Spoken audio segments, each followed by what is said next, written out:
যত তীর্থ হলো সারা, বাকি রইল হাঁটুগাড়া। এটা হাঁটুগাড়া আশ্রম বাবা।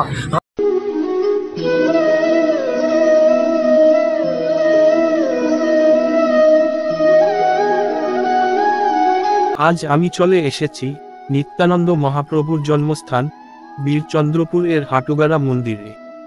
এই মন্দিরের বিশেষত্ব এক অলৌকিক কীর্তিকে বহন করে চলছে।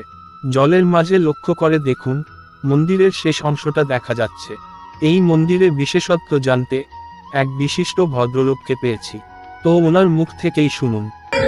এটা হলো বীরচন্দ্রপুর। বীরচন্দ্রপুর নিত্যানন্দ প্রভুর ছেলের নাম ছিলেন বীরভদ্র, তার জন্য নিত্যানন্দ প্রভুর নাম রেখেছেন বীরচন্দ্রপুর। এক চক্র ধামে নিত্যানন্দ প্রভুর জন্মস্থানে গুপ্ত বৃন্দাবন এখন দর্শন করছেন। এক চক্র ধাম নিত্যানন্দ প্রভুর জন্মস্থানে দাঁড়িয়ে আছেন, গুপ্ত বৃন্দাবন এখন দর্শন করছেন।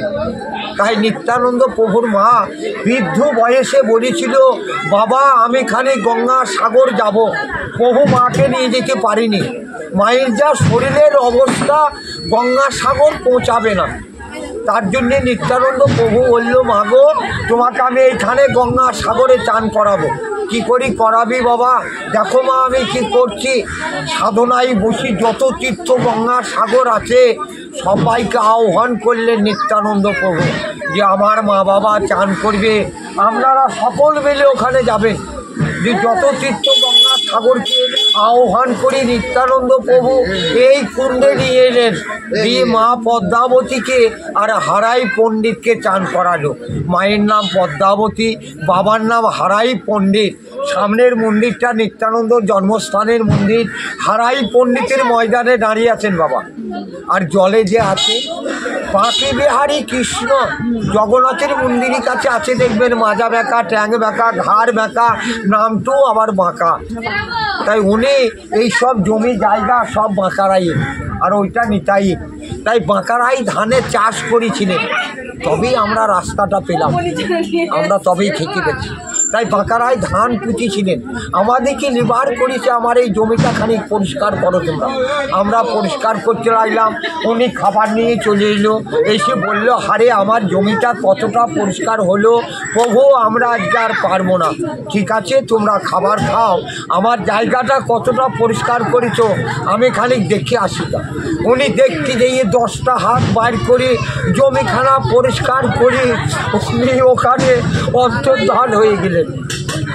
ওই বাঁকি বিহারী ওখানে বিলীন হয়ে গেল, সুনঙ্গ হয়ে গিয়ে ইস্কন মন্দিরের কাছে দেখবেন নদী আছে, যমুনা নদী, কদম ঘন্টির ঘাট। ওই যমুনার তীরে দিয়ে উনি নিম কাঠ হয়ে ভেসে উঠলেন। ওই বাঁকি বিহারী এখানে বিলীন হয়ে গেল, যমুনার তীরে দিয়ে নিম কাঠ হয়ে ভেসে উঠলেন। নিত্যানন্দ প্রভুর মার চান করা জায়গা, বাঁকি বিহারীর কৃষ্ণর বিলীন হওয়া জায়গা। যত তীর্থ হলো সারা, বাকি রইল হাঁটুগাড়া। এটা হাঁটুগাড়া আশ্রম বাবা। হাঁটুগাড়া হলেই বাকি করি নিত্যানন্দ প্রভু যত তীর্থ গঙ্গা সাগরকে যখন আহ্বান করে, প্রভুকে দিন দিয়েছিলেন আমি অমুক তারিখে ওখানে পৌঁছাচ্ছি। সেদিন উনি হাঁটুগিরি ওইখানে বসমতিতে বসেছিলেন, দিয়ে পুকুর বানিয়ে দিয়েছিলেন, উনিরা এসে প্রবেশ করেছিলেন। হরে কৃষ্ণ হরে কৃষ্ণ হরে কৃষ্ণ।